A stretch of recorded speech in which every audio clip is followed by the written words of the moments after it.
In this tutorial, we'll be looking at coordinates using ordered pairs, and as you can see, we are in a 4-quadrant grid. Okay. Before we go any further, just a couple of basics. You'll notice that we have two axes. So one goes horizontally and one goes vertically. So the horizontal one, that is our x-axis. And the vertical one, the one that goes up and down, that is our y-axis. That's pretty important to know because it's going to guide all the work that we're going to do with using coordinates and ordered pairs to plot points and to understand where points are on this 4-quadrant grid. So let's get on with it. So when we're plotting points and understanding where points are on a grid like this, and you can see there are numbers there, we're going to use those numbers to create what we call ordered pairs or coordinates. Okay, so let's say, for example, I gave you the coordinates 2,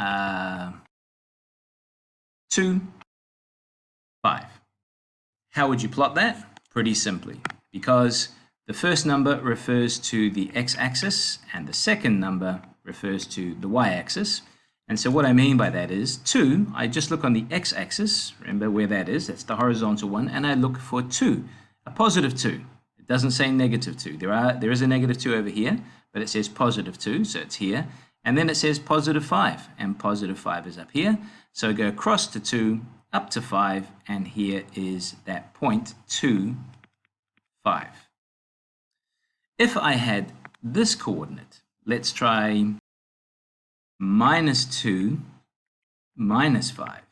Okay? Nothing changes in terms of how I go about plotting it, because the first number is always going to involve the x-axis, and the second number is always going to involve the y-axis. So let's plot that right now, -2, -5. So -2 is here, and -5 is down here. So I go across to -2, go down until I get to -5, and that's the point right there. And so the ordered pair, the point for the ordered pair, or the coordinate -2, -5 is here, and I'll just label that point. And that's how you can do those. Be aware of the formatting of the ordered pairs or coordinates. It's brackets, then the number, comma, then the second number, and then brackets again. Okay? Let's try another one.